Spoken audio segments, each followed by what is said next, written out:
अस्मिता, एवढ्या रात्री मी तुला बोलवलं आणि तू लगेच आलीस, त्याबद्दल थँक्स. आणि thanks to your team also. हो डॉक्टर, थँक्स काय.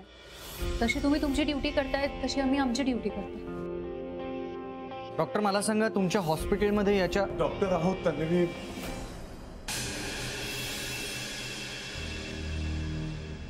मिस्टर सारंग, या प्रायव्हेट डिटेक्टिव्ह अस्मिता अग्निहोत्री आणि ही त्यांची टीम. हे लोक तुमच्या बाळाला नक्की शोधून काढतील. मी फक्त सकाळपर्यंत वाट बघेन, नाहीतर मग.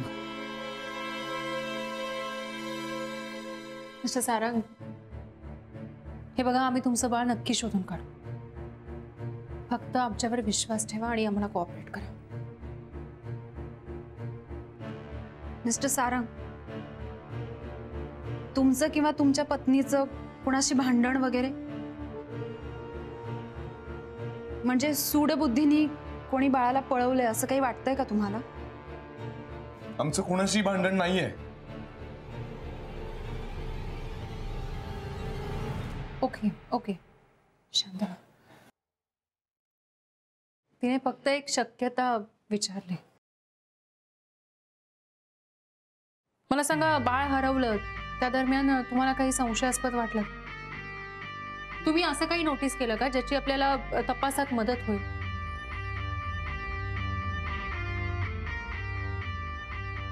हो, म्हणजे हॉटेलमधून मी जेवून परत आलो ना, तेव्हा हॉस्पिटल जवळ मला एक बाई दिसली बाळाला घेऊन जाताना. आमचं बाळ नाहीये म्हटल्यावर मी खाली आलो ताबडतोब बघायला, पण बाहेर तेव्हा कोणीच नव्हतं. पण मग मी म्हटलं कशावरून ती बाई हॉस्पिटलमधूनच बाहेर पडली असेल आणि ते बाळ आमचंच असेल म्हणून. हा योगायोगही असू शकतो. त्या बाईचं वर्णन करू शकाल? मी पदर घेतला होता, चेहऱ्यावर आणि अंधार होता, गुलाबी रंगाची साडी नेसली होती आणि बाळ हातात होतं, इतकंच सांगू शकतो.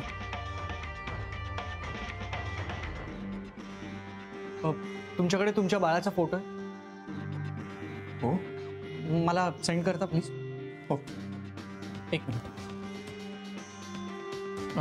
हे माझं काय या नंबरवर पाठवा. नंबर आहे.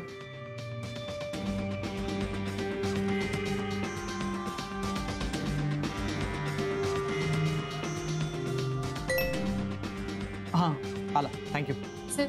राकेश, समीर, महेश सगळ्यांना हा फोटो पाठवा.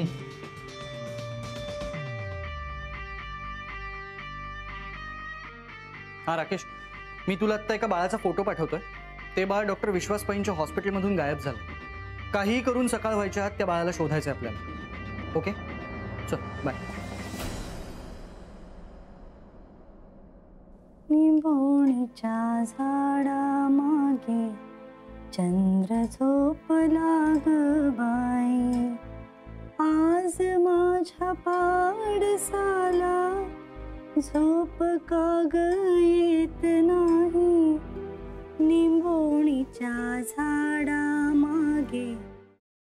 Paneer mushroom stick with barbecue sauce करण्यासाठी लागणारे साहित्य: किसलेलं गाजर, उकडलेला बटाटा, पनीर, तांदूळाचं पीठ, रवा, मटार, मशरूम, कोबी, मीठ, मिरची, कोथिंबीर आणि बार्बेक्यू सॉस. कृती: प्रथम एका बाउलमध्ये किसलेलं गाजर, उकडलेला बटाटा, कुस्करलेलं पनीर, मटार, मशरूम, हिरवी मिरची, कोथिंबीर, कोबी, मीठ आणि तांदूळाचं पीठ घालून सर्व एकजीव करून घ्यावं. तयार मिश्रणाच्या स्टिक बनवून रव्यामध्ये घोळवून गरम तेलात तळून घ्याव्यात आणि सर्व्ह कराव्यात. मामी, कोणता भक्त हात मारतो आहे? ध्यानात इतके मग्न आहात.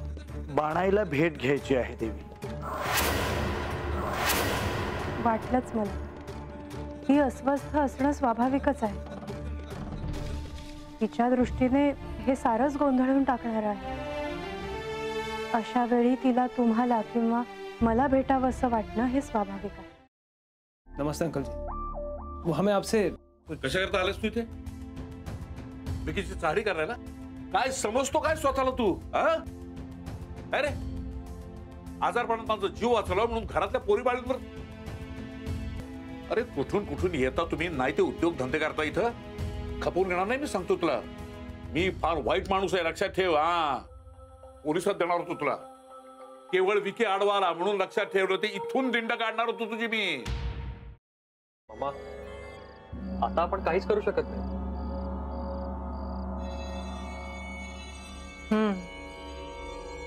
पण आर्चिस, हे असं कसं शक्य आहे? आपण तर सगळे आवाज रेकॉर्ड केले होते ना, राईट? हो. मग हे असे कोणते आवाज रेकॉर्ड झाले जे आपल्याला ऐकूच आले नाही?